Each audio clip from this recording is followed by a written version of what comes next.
Policy shift Pakistan Tehreek Insaf के नहीं है, लेकिन खान साहब ने जो लेटर लिखा है वो यही कह रहे हैं कि मैं साबिक वज़ीर-ए-आज़म की हैसियत से मैं कोई चीज़ें फ़ौज के सलार के सामने में याद दहानी कराना चाहता हूँ कि कुछ वजूहात ऐसे हैं जिसकी वजह से इस्टेब्लिशमेंट और आवाम के दरमियान खलीज बढ़ रहा है। ये किसी सूरत नहीं होना चाहिए, लेकिन मेरे सामने कुछ वजूहात है, ये वजूहात मैं बयान करना चाहता हूँ कि इनकी जो पॉलिसी रीज़न्स है इस पे आप नज़रसानी करें और इनको ख़त्म करें। बानी पीटीआई का आर्मी चीफ को खत, पाक फौज से यकजहती का इजहार, फौज के सरबराह से पॉलिसीज बदलने और जुडिशल कमीशन बनाने की दरख्वास्त। वकील फैसल चौधरी ने खत की तफसीलात बताते हुए कहा कि बानी पीटीआई ने खत में इलेक्शन फ्रॉड और पीटीआई के खिलाफ मुकदमे का मामला उठाया है। चेयरमैन पीटीआई बैरिस्टर गौहर ने कहा, बानी पीटीआई ने खत बतौर साबिक वज़ीर आज़म लिखा और सिपह सालार से पॉलिसियों पर नजरसानी की दरख्वास्त की है। ये पॉलिसी शिफ्ट नहीं है, पीटीआई इंतशार नहीं चाहती, फौज हमारी है। फैसल चौधरी के मुताबिक खत में 26वें आईनी तरमीम कानून की हुक्मरानी और अदलिया के मुतासर होने की बात की गई है। इंटेलिजेंस एजेंसियों और रुपए की कदर रोक कर मईशत को नुकसान पहुँचाने का भी जिक्र है। पेका कानून पर बानी पीटीआई ने लिखा कि इसके जरिए तनकीद का गला घोंटा जा रहा है। जियो न्यूज़ के प्रोग्राम कैपिटल टॉक में रहनुमा पीटीआई असद कैसर ने कहा, आर्मी चीफ को खत इसलिए लिखा गया कि असल ताकत उन्हीं के पास है, हुकूमत महज शो पीस है।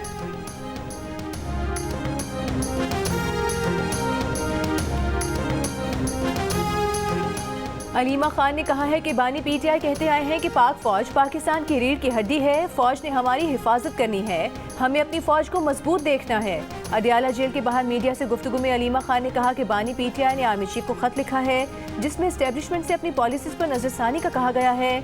आर्मी चीफ को लिखा गया खत बानी पीटीआई के ट्विटर अकाउंट से आएगा।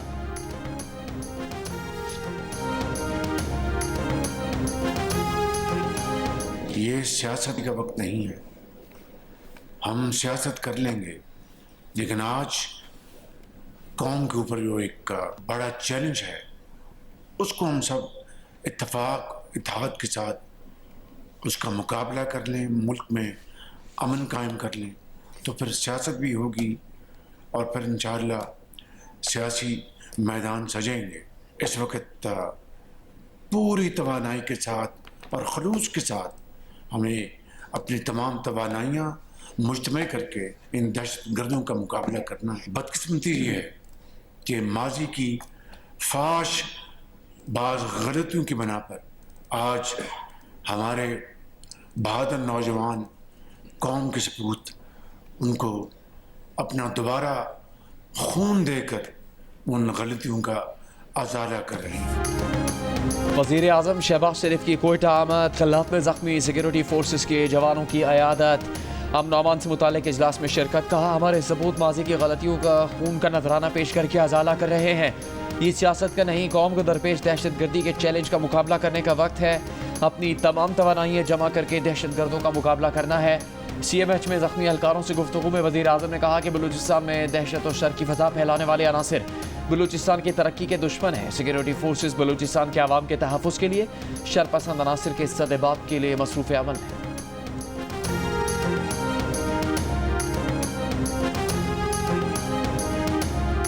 सिंध असम्बली ने ज़रूरी आमदन पर इनकम टैक्स और सुपर टैक्स के निफाज की मंजूरी दे दी। 6 लाख रुपए तक की सालाना ज़रूरी आमदन पर कोई इनकम टैक्स नहीं लगेगा, जबकि 15 करोड़ रुपए तक की सालाना आमदन पर कोई सुपर टैक्स नहीं लगेगा। ज़रूरी आमदन पर ज्यादा से ज्यादा इनकम टैक्स 10% होगा, जो कि 56 लाख सालाना ज़रूरी आमदन वाले जमींदारों पर लगेगा। 15 से 20 करोड़ रुपए सालाना ज़रूरी आमदन वालों पर सिर्फ 1% सुपर टैक्स लगेगा। 20 से 25 करोड़ सालाना ज़रूरी आमदन पर 2%, 25 से 30 करोड़ रुपए ज़रूरी आमदन पर 4% सुपर टैक्स, 30 से 35 करोड़ रुपए सालाना ज़रूरी आमदन पर 4% सुपर टैक्स लगेगा।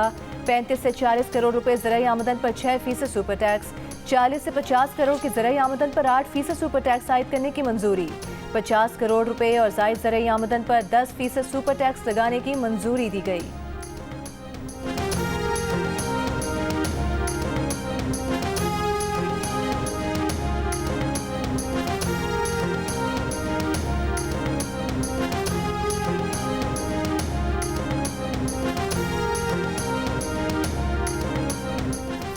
बलूचिस्तान असम्बली ने भी ज़रूरी आमदनी पर टैक्स का बिल मंजूर कर लिया। 6 लाख सालाना ज़रूरी आमदन पर कोई टैक्स लागू नहीं होगा।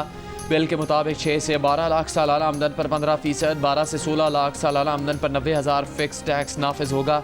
16 से 32 लाख आमदन पर 1,70,000 फिक्स टैक्स और 32 से 56 लाख रुपए सालाना आमदन पर 6.5 लाख रुपए टैक्स नाफिज होगा।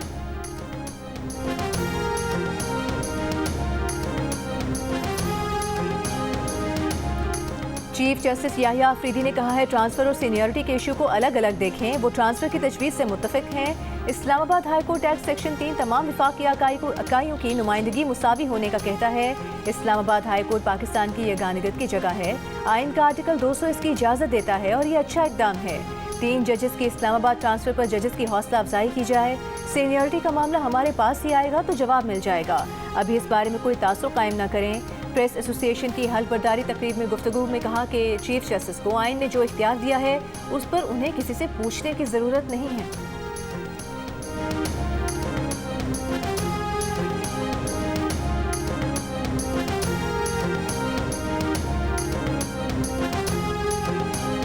इस्लामाबाद हाई कोर्ट में नए जजेस ने काम शुरू कर दिया। जस्टिस सरफराज डोगर, जस्टिस खादिम हुसैन सोमरू की अदालत में सिर्फ लॉ अफसरान पेश हुए। लाहौर हाई कोर्ट से आने वाले जस्टिस सरफराज डोगर ने 3 केसेस की समाअत की। डेप्यूटी अटॉर्नी जनरल और एडिशनल अटॉर्नी जनरल ने खुशामदीद कहा। सूबों से 3 जजेस के इस्लामाबाद हाई कोर्ट तबादले पर हाई कोर्ट बार एसोसिएशन की अपील पर वकला की जुज़वी हड़ताल। पेशतर केसेस में वकला पेश नहीं हुए।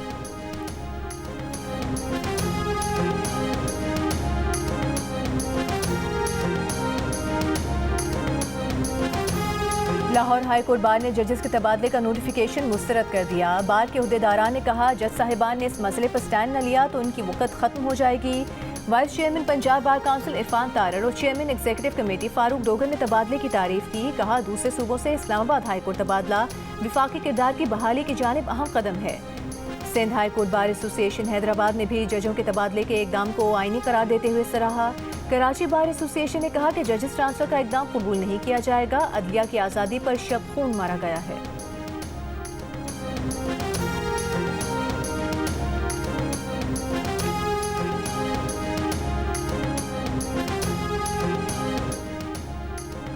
मुस्लिम लीग नून के सदर नवाज शरीफ का कहना है कि आवाम की मुश्किलात में कमी आ रही है। मरीम नवाज की मेहनत से पंजाब में बेहतरी नजर आ रही है। पंजाब के मुख्तलिफ शहरों से ताल्लुक़ रखने वाले अरकान असम्बली से बातचीत में नवाज शरीफ ने कहा कि मुस्लिम लीग नून के अरकान उनकी ताकत और इज़्ज़त है। इस मौके पर वज़ीर आला पंजाब मरीम नवाज ने कहा पंजाब वाहिद सूबा है जहाँ रोटी 12 से 14 रुपये में मिल रही है। उनकी कारकर्दगी पर सबसे बड़ा चेक आवाम और नवाज शरीफ हैं। वज़ीर आला पंजाब की रावलपिंडी रिंग रोड दिसंबर तक मुकम्मल करने की हिदायत।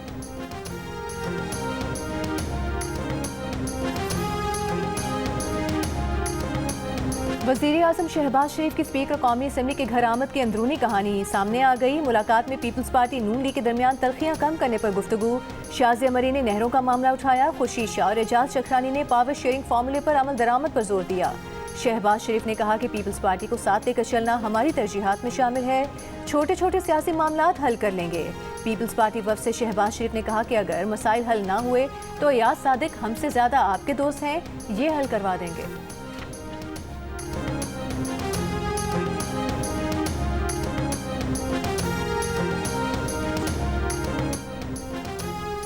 पाकिस्तान और सऊदी डेवलपमेंट फ़ंड के दरमियान 1.61 अरब डॉलर के समझौता पर दस्तखत। समझौते के मुताबिक सऊदी डेवलपमेंट फ़ंड तेल की दरामद पर 1 साल के लिए 1 अरब 20 करोड़ डॉलर की मौखर अदायगी की सहूलत देगा। यादाश्त मफाहमत पर दस्तखत की तकरीब में वज़ीर आज़म शहबाज शरीफ, वज़ीर ख़जाना मोहम्मद औरंगज़ेब और सऊदी सफ़ीर भी मौजूद थे। मुल्क भर में आईसीसी चैंपियंस ट्रॉफी के टिकट्स की फरोख्त शुरू हो गई। ऐसा लगा जैसे लूट सेल मच गई हो। कराची, लाहौर, रावलपिंडी, इस्लामाबाद हर जगह क्रिकेट के दीवानों की लंबी लंबी लाइनें लग गईं। शायकीन के दरमियान टिकट हासिल करने का मुकाबला। जिसको टिकट मिला वो खुश, जो नाकाम रहा मायूस हो गया।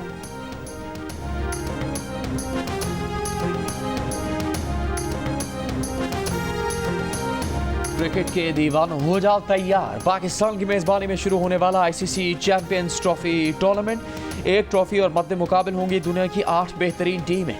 पाकिस्तान, भारत, ऑस्ट्रेलिया, इंग्लैंड, बांग्लादेश, अफगानिस्तान और जनूबी अफ्रीका। और इन सब की निगाहों का मरकज़ होगी आईसीसी चैंपियंस ट्रॉफी, जिसे जीतने की जंग का आगाज़ 19 फरवरी को कराची में होगा, जहां पाकिस्तान और न्यूजीलैंड की टीमें आमने सामने होंगी। बड़े इवेंट का बड़ा मुकाबला पाक भारत टाकरा 23 फरवरी को दुबई में होगा। कराची, लाहौर, रावलपिंडी और उसके साथ दुबई के मैदानों में होगी क्रिकेट की बहार। ICC चैंपियंस के तमाम मैचेस जियो सुपर और 10 स्पोर्ट्स बराह रास्त नशर करेंगे।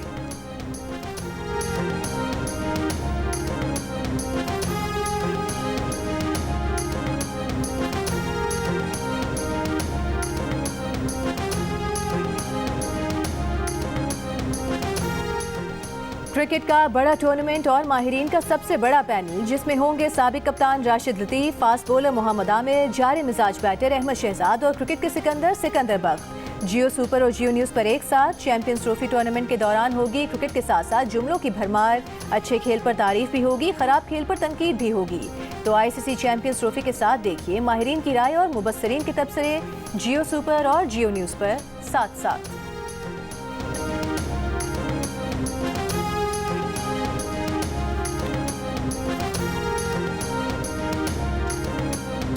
इस्लामाबाद हाई कोर्ट में चीफ जस्टिस आमिर फारूक के बाद जस्टिस सरफराज डोगर दूसरे सीनियर तरीन जज बन गए।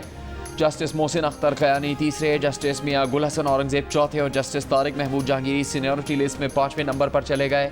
इस्लामाबाद हाई कोर्ट में नई सीनियरिटी लिस्ट जारी कर दी गई। जस्टिस बाबर सत्तार का सीनियरिटी लिस्ट में छठा और जस्टिस सरदार इसहाक खान का 7वां नंबर। इस्लामाबाद हाई कोर्ट की इंतजामी कमेटी भी तब्दील, chief justice Aamir Farooq chairman मुकर्रर। सीनियर तरीन जज जस्टिस सरफराज डोगर और जस्टिस खादिम हुसैन सोमरू इंतजामी कमेटी के रुकन होंगे। नोटिफिकेशन जारी।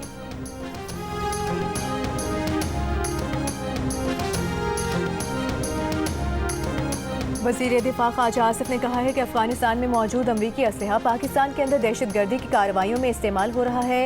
इस असलहे की वजह से हमलों में शिद्दत, जानी नुकसान ज्यादा हो रहा है। प्रोग्राम कैपिटल टॉक में गुफ्तगू करते हुए कहा कि दहशतगर्दी के पीछे भारत का खुला हाथ है। अफगानिस्तान में मौजूद भारतीय कांसुल खानों के बारे में सबूत उन्होंने खुद अफगान तालिबान के हवाले किए हैं। भारत सिर्फ पाकिस्तान नहीं, अमरीका और कनाडा में भी दहशतगर्दी एक्सपोर्ट कर रहा है। वज़ीर दिफा ने कहा कि ट्रंप हुकूमत से पाकिस्तानी हुकूमत के राबते ठीक हैं। पाक अमरीका ताल्लुकात एक शख्स या पार्टी तक महदूद नहीं।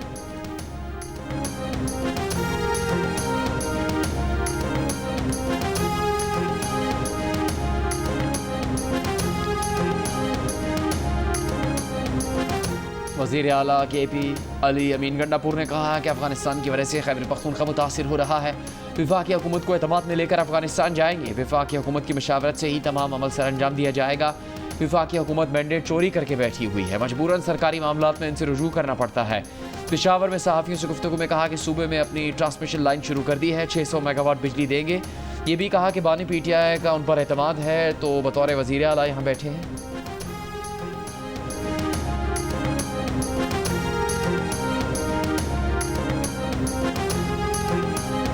वज़ीर आला सिंध मुराद अली शाह ने कहा है ज़रूरी इनकम टैक्स कानून पास करने के लिए IMF का दबाव था। अगर आज ज़रूरी टैक्स ना लगाते तो IMF की टीम ना आती और पाकिस्तान डिफॉल्ट में चला जाता।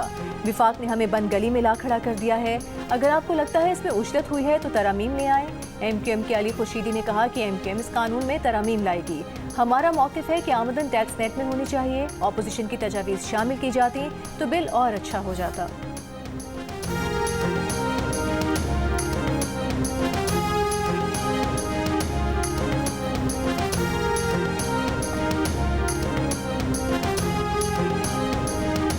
पंजाब और सिंध में कारकर्दगी का मुकाबला। इलेक्ट्रिक बसों के बाद ऑटिज़म सेंटर्स पर सिंध हुकूमत ने पंजाब का दावा मुस्तरद कर दिया।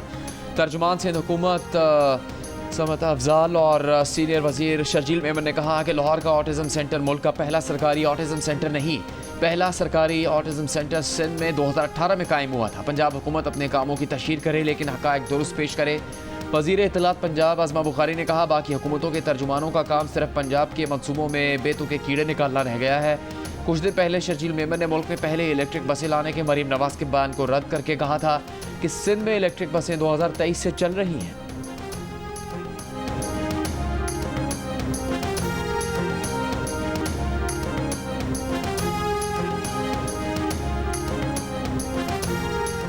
सुप्रीम कोर्ट में सिविलियंस के मिलिट्री ट्रायल केस की समाअत। दरख्वास्त गुजार के वकील ख्वाजा अहमद हुसैन ने अपने दलाइल में कहा कि अगर सिर्फ आर्मी एक्ट में तरमीम से शहरियों का कोर्ट मार्शल मुमकिन होता तो 21वीं तरमीम ना करनी पड़ती। अगर आईनी तरमीम के बगैर ही सिविलियंस का कोर्ट मार्शल मुमकिन था तो अदलिया को 21वीं आईनी तरमीम को बिला जवाज करार देना पड़ेगा। जस्टिस हसन नजर रिजवी ने कहा कि मिलिट्री कोर्ट्स में स्पीडी ट्रायल होता है, अगर फैसला 15 दिन में हो जाए तो जमानत ना होने से क्या फ़र्क पड़ेगा। ख्वाजा अहमद हुसैन ने अपने दलाइल मुकम्मल करते हुए कहा कि फौजी अदालतों का ट्रायल शफाफ ट्रायल के बरखिलाफ है। अदालत किसी सूरत शहरियों को शफाफ ट्रायल से मुतसादिम निज़ाम की सुपुर्द नहीं कर सकती। शहरियों के कोर्ट मार्शल का दरवाज़ा ना खोला जाए। इंसदाद दहशतगर्दी का कानून मौजूद है। अदालती फैसला बरकरार रहने से किसी दहशतगर्द को फ़ायदा नहीं होगा। जस्टिस जमाल मंदोखेल ने सवाल किया कि क्या पार्लियामेंट और सुप्रीम कोर्ट पर हमले का मुकदमा ADC और GHQ पर हमले का मुकदमा फौजी अदालत में? जब तीनों हमले एक जैसे हैं तो ये तफरीक क्यों की जाती है?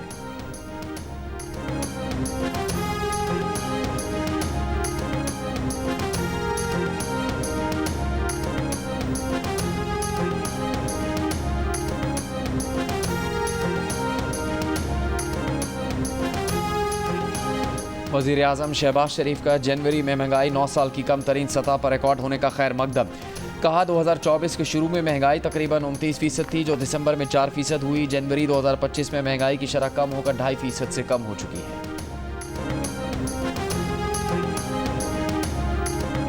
वफाकी वज़ीर इत्तलात अता तारिक की पैका एक्ट पर मुशावरत की तजवीज़। साथ ये भी कहा कि अगर सहाफ़ी समझते हैं कि उनकी हक तलफी हो रही है तो वो हाई कोर्ट जा सकते हैं। वफाकी वज़ीर से सवाल उठाया गया कि पैका कानून में क्या फेक न्यूज़ रोकने पर एतराज़ है? डिजिटल मीडिया पर जिसका दिल चाहता है कत्ल का फतवा जारी कर देता है। कोई एडिटोरियल कंट्रोल नहीं। डिजिटल मीडिया पर चलने वाली लाकानूनियत को कोई रोकने वाला तो होना चाहिए। पैका एक्ट समझने की ज़रूरत है। सहाफ़ी बरादरी का इस्तेहसाल नहीं होगा। आप तजवीज़ दें। पैका एक्ट में बेहतरी लाई जा सकती है।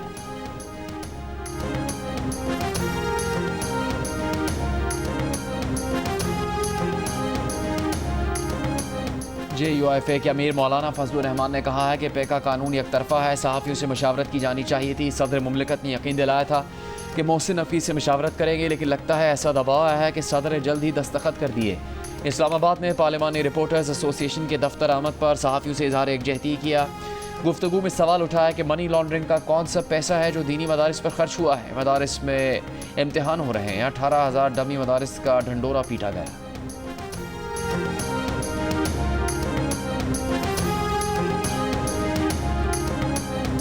साबिक वज़ीर आज़म शाहिद खाकान अब्बासी ने कहा है पैका एक्ट की हर शिक में भाम है। इस कानून के तहत किसी पाकिस्तानी को किसी भी वक्त गिरफ्तार किया जा सकता है।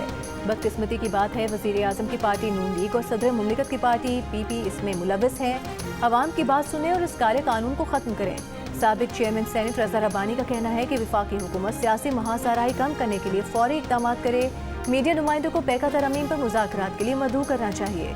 वफाकी हुकूमत को अपोजिशन के साथ भी बातचीत करनी चाहिए।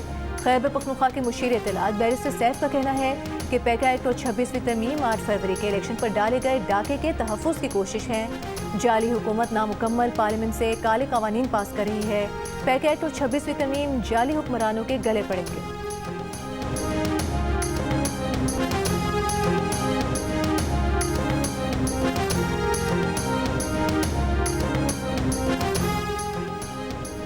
सिंध के वज़ीर इत्तला शर्जील मेमन ने कहा कि ज़रूरी टैक्स 30 साल से लगा हुआ है और लोग अदा करते हैं। कुछ मसाइल थे कि कुछ लोग ज़रूरी टैक्स अदा करते थे, कुछ नहीं करते थे। ना चाहते हुए भी मुल्क के लिए हमने फैसला किया है।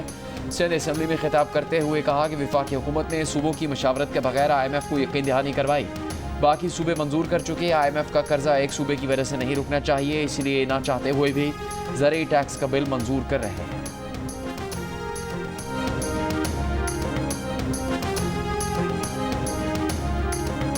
PTI रहनुमा उमर अयूब का कहना है कि हुकूमत के हाथ में कुछ नहीं। ये बगैर मॉनिटरिंग जेल में मुलाकात तक नहीं करवा सके। बलूचिस्तान के हालात ख़राब हैं। 18 FC जवान शहीद हुए।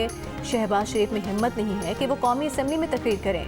8 फरवरी को सवाबी के मुकाम पर पाकिस्तान तहरीक इंसाफ यौम स्याह मनाएगी।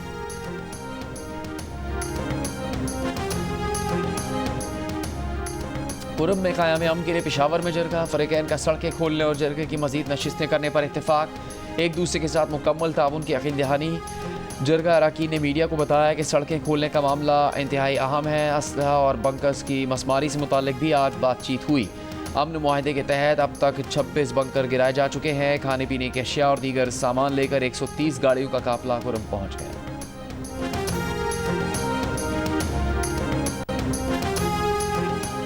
अमरीकी सदर ट्रंप के चीन, कनाडा और मेक्सिको पर टैरिफ आयद करने पर एशियाई स्टॉक मार्केट्स में शदीद मंदी। डॉलर की कदर में इजाफा। अमरीकी डॉलर के मुकाबले में चीनी युआन और कैनेडियन डॉलर की कदर में रिकॉर्ड कमी। यूरो 2 साल से ज्यादा अरसे की कम तरीन सतह पर आ गया। क्रिप्टो करेंसी बिटकॉइन की कीमत भी गिरकर 3 हफ्तों की कम तरीन सतह पर आ गई। अमरीकी सदर ने कनाडा और मेक्सिको से दरामदात पर 25% टैरिफ और चीन से दरामदात पर 10% टैरिफ आयद किया है, जिसका इतलाक कल से होगा। रद्द अमल में कनाडा का अमरीका पर मंगल से ही जवाबी 25% टैरिफ लगाने और चीन का WTO जाने का ऐलान। सदर ट्रंप आज इजाफी टैरिफ के मामले पर कैनेडियन और मैक्सिकन हम मनसबों से राबता करेंगे। ट्रंप ने बहुत जल्द यूरोपीय यूनियन पर भी टैरिफ लगाने का ऐलान किया है। यूरोपीय यूनियन की खारिजा पॉलिसी सरबराह का कहना है कि अगर अमरीका और यूरोपीय यूनियन ने तिजारती जंग शुरू की तो हम पर हंसने वाला मुल्क चीन होगा।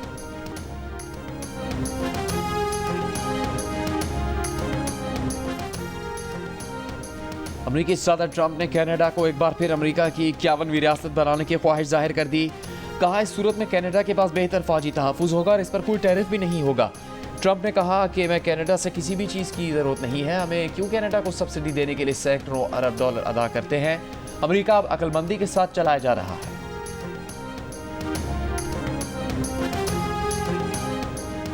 वफाकी वज़ीर दाखिला और नारकोटिक्स कंट्रोल मोहसिन नकवी की तालीमी इदारों में मुनशियात फ़रोख्त करने वालों के खिलाफ कार्रवाई जारी रखने की हिदायत। कहा मुनशियात की स्मगलिंग रोकने के लिए एयरपोर्ट्स पर चेकिंग मज़ीद सख्त और ड्रोन्स के जरिए मुनशियात का कारोबार करने वाले अनासर के खिलाफ एक्शन लिया जाए। मुनशियात के बड़े डीलर्स को हर सूरत कानून की गिरफ्त में लाया जाए।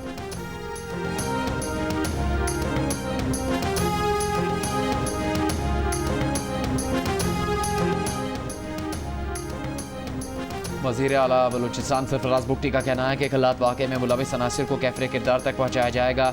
रियासत की रेट हर हाल में कायम रखी जाएगी। वज़ीर आज़म की ज़ेर सदारत कोयटा में अमन व अमान से मुतालिक इजलास में उन्होंने कहा कि बातचीत के लिए तैयार हैं, अगर कोई बात करना नहीं चाहता तो तशद्दुद की इजाज़त नहीं दे सकते।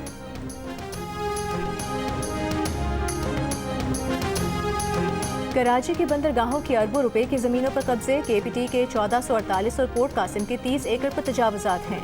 द न्यूज़ की एडिटर इन्वेस्टिगेशन अंसार अब्बासी की रिपोर्ट के मुताबिक गैर कानूनी कब्जा शुदा जमीन पर हुक्मरान जमातों से ताल्लुक रखने वाले बाज़ सियासतदानों की मुबैना आशीर्वाद से तजावुजात कायम हैं, जबकि विफाक की तकरीबन 350 एकड़ अराजी पर सिंध हुकूमत काबिज है।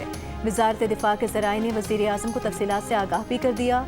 वज़ीर आज़म के मंजूर शुदा असर-ए-नौ बहाली प्लान में सिंध रेंजर्स और बाज़ दीगर हुकाम को ज़मीनें वागुजार कराने का काम सौंप दिया गया है।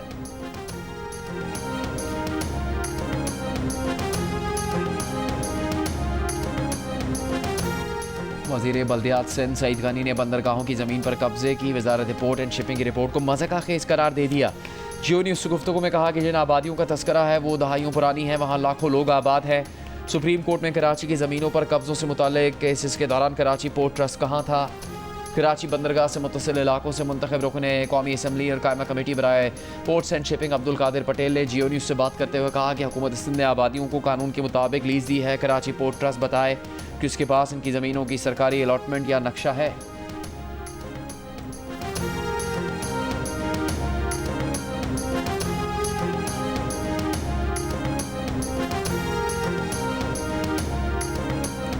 जिला खैबर में नामालूम मुल्जिमान की पोलियो टीम पर फायरिंग, पुलिस एहलकार शहीद, पोलियो टीम महफूज रही। CCPO के मुताबिक शहीद पुलिस एहलकार पोलियो ड्यूटी के लिए जा रहा था। तफ्तीश जारी।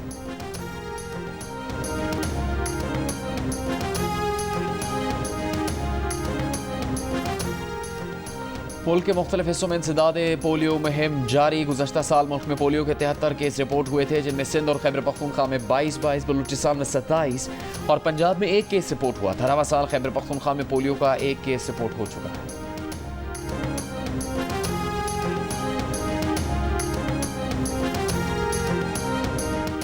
औरत मार्च को जलसे की इजाज़त से मुतालिक डिप्टी कमिश्नर फैसला करके 6 फरवरी को अदालत में रिपोर्ट करें। लाहौर हाई कोर्ट का हुक्म। अदालत ने रिमार्क्स दिए कि उनकी दरख्वास्त रखकर सो जाते हैं। इस बार दरख्वास्त गुजार वक्त पर अदालत आई हैं, इसलिए उनकी दरख्वास्त पर आज ही फैसला करें।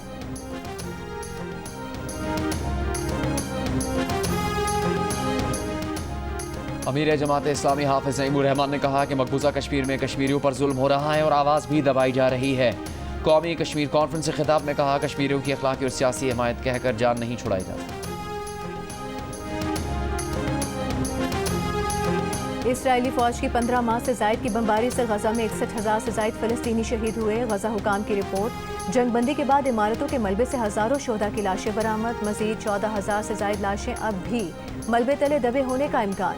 इसराइली फौज की मगरबी किनारे में भी वहशियाना कार्रवाइयाँ। गुज़िश्ता एक माह में 70 फलस्तीनी शहीद। इसराइली वज़ीर आज़म नेतन्याहू का दौरा अमरीका। मंगल को सदर ट्रंप से मुलाकात में जंगबंदी के दूसरे मरहले पर तबादला ख्याल होगा।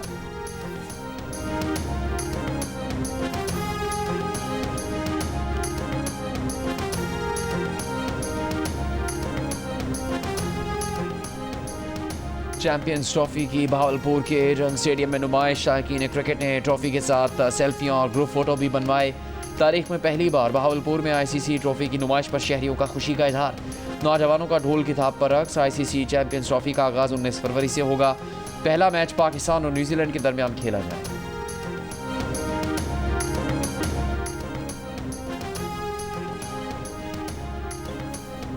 लाहौर डिवीजन ने खेलता पंजाब गेम्स जीत लिए। फातेह दस्ते ने मुख्तलिफ खेलों में 16 गोल्ड मेडल्स अपने नाम किए।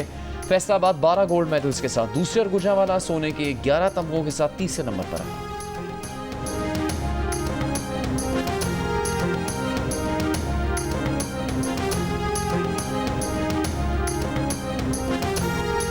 और आतिफ असलम का दुबई में कॉन्सर्ट, अवाम का हुजूम उमड़ आया। पसंदीदा गानों पर आतिफ असलम का खूब साथ भी दिया। वीडियोस वायरल हो गई।